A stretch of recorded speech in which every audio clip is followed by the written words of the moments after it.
warahmatullahi wabarakatuh. Apa kabar? Semoga kabarnya baik-baik saja. How are you today? I hope you are fine. Today we are going to learn about announcement.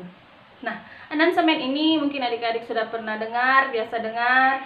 Apa sih announcement itu? Nah, yuk kita belajar sama-sama sehingga kita bisa tahu apa saja tentang announcement. Nah, yang pertama, ada definisi. Sebelum mempelajari lebih lanjut tentang announcement, ada baiknya kita tahu dulu apa sih announcement itu. Announcement artinya pengumuman. Pengumuman. Menurut Merriam-Webster, announcement adalah the act of announcing something or public notification. Announcement adalah sebuah kegiatan yang mengumumkan sesuatu atau pengumuman secara umum. Nah, kita simpulkan saja. Jadi announcement adalah pengumuman yang dibuat untuk menyampaikan informasi kepada masyarakat umum agar informasi yang ingin kita sampaikan itu tersampaikan kepada masyarakat umum. Kemudian yang kedua ialah tujuan. What is the purpose of announcement? Nah, tujuan dari announcement tersendiri itu ialah to inform the information about event, job, vacancy, and so on. Nah, tujuan dari announcement sendiri, kita kembali ke definisi tadi, untuk mengumumkan pengumuman. Jadi tujuan dari announcement adalah to give information, untuk memberikan informasi. Jadi kalau ditanya, adik-adik ditanya, apa sih tujuan dari announcement itu? Nah, tujuan dari announcement adalah to give information, atau memberikan informasi. Gimana? Mudah kan? Nah, lanjut. Part of announcement. Jadi, jika adik-adik ingin membuat sebuah announcement, adik-adik harus memperhatikan beberapa part dari announcement ini agar announcementnya layak, bagus, dan mudah dipahami oleh tujuan kita, target kita, siapa yang ingin kita sampaikan si pengumuman itu. Lanjut kita ke part pertama. Part pertama ada title. Title atau judul. Nah, di title ini biasanya menjadi kunci atau menjadi hal yang paling penting dari sebuah announcement, karena dari sebuah judul orang akan mengetahui jenis pengumuman apa yang sedang kita buat atau yang sedang kita umumkan. Jadi title ini harus ada dan jelas, dan ingat, judul dan isi dari pengumuman harus sama. Kemudian setelah title, yang harus diperhatikan adalah waktu, tanggal dan waktu. Kapan kegiatan tersebut akan dilaksanakan? Jika pengumuman yang kita buat tentang kegiatan, maka tanggal dan waktunya harus jelas. Kemudian ada place, tempat di mana akan diadakan sebuah pengumuman, atau address, alamatnya di mana, sehingga orang bisa tahu yang baca di mana akan diadakan kegiatan tersebut. Kemudian yang terakhir ada contact person. Nah, contact person ini kelihatannya simpel, tapi ini sangat dibutuhkan dalam membuat sebuah pengumuman, terutama jika kita membuat pengumuman tentang sebuah kegiatan. Nah, setelah definisi, tujuan atau purpose dan part of announcement, kemudian kita ke generic structure of announcement. Dari announcement ini ada dua. Yang pertama ialah title, kemudian explanation. Seperti yang saya jelaskan tadi, title merupakan hal yang penting dari sebuah pengumuman.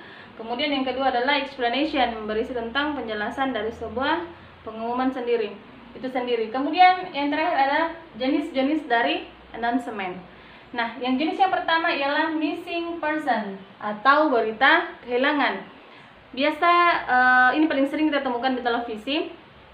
Jika sebuah keluarga merasa kehilangan anggota keluarganya, mereka akan membuat sebuah pengumuman, baik mereka akan menayangkan di televisi ataupun mereka membuat selebaran-selebaran dan menempelkannya di tempat-tempat umum. Kemudian yang kedua, news of wedding. Ini juga dekat dengan kehidupan kita sehari-hari, yaitu pengumuman tentang pernikahan. Nah, bukan saja tentang pernikahan, bahkan pengumuman tentang kematian pun sering kita dengar di kehidupan kita sehari-hari.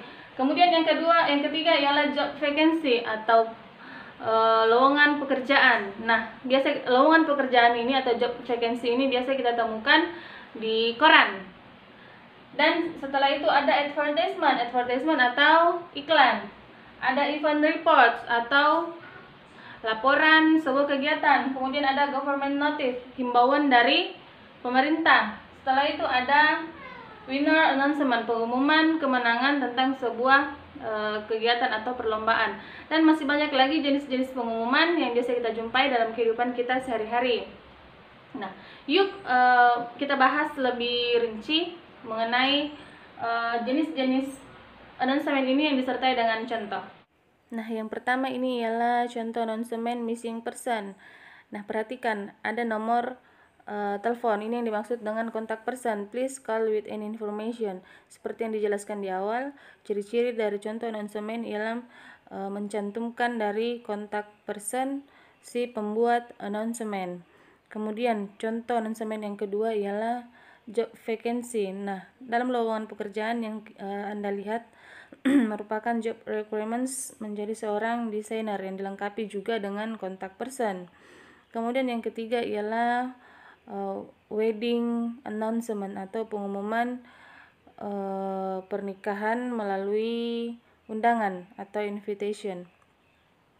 Kemudian yang berikutnya ialah contoh pengumuman libur sekolah yang juga dilengkapi dengan waktu dan tanggal yang tepat sehingga si pembaca pengumuman bisa tahu kapan kegiatan tersebut terlaksana. Kemudian yang terakhir ialah pengumuman kemenangan lomba. Ini merupakan salah satu contoh pengumuman lomba dari siswa SMA 1 Luhut Timur yang menjuarai lomba poster dan berhasil mendapatkan peringkat pertama atau juara pertama sebagai pemenang lomba poster. Selamat ya buat kalian. Nah, cukup mudah kan materi announcement ini. Semoga materi yang dipaparkan tadi bisa bermanfaat. Dan sampai jumpa di next materi. Assalamualaikum warahmatullahi wabarakatuh.